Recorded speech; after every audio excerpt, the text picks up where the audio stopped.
As we worked through our last couple examples, we noticed that depending on which quadrant we're in, there is the possibility that a trigonometric ratio could be either positive or it could be negative.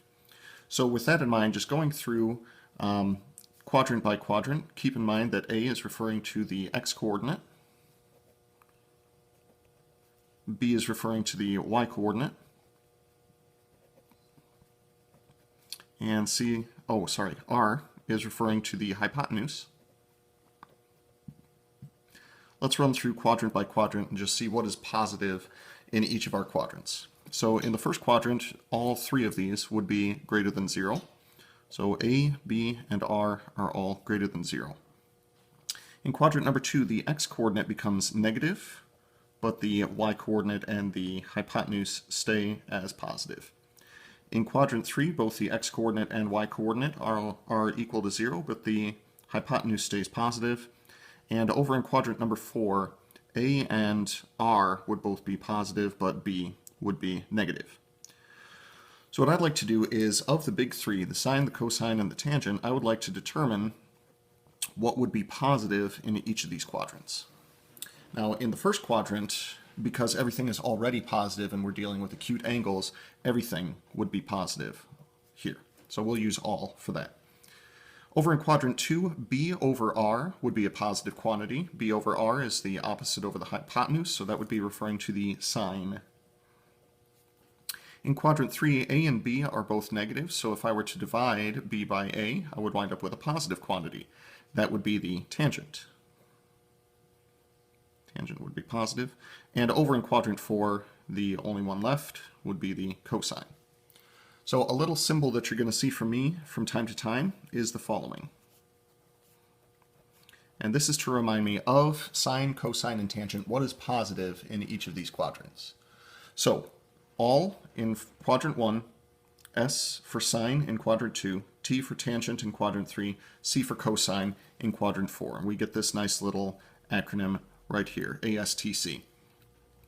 I've heard things like all students take calculus, or all stale tacos crunch, or all strippers take cash, whatever it is that you need to use to try to remember these things. So for a quick example, we're going to say guess the quadrant.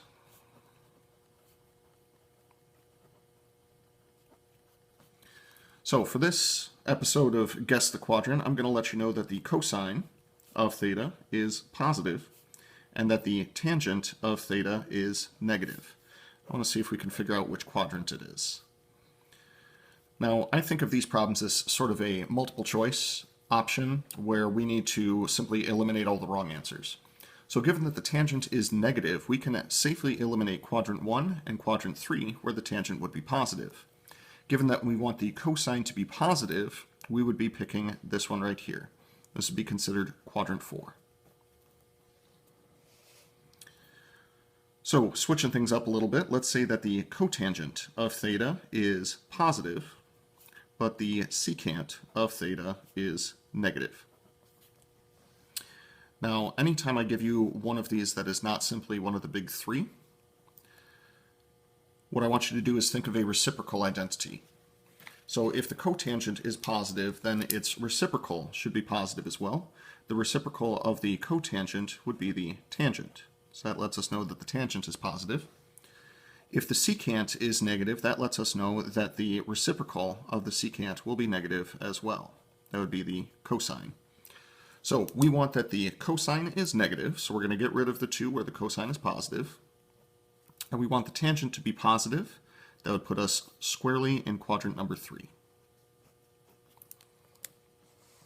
And one more for good measure. Let's say that the cosecant of theta is positive and the tangent of theta is negative.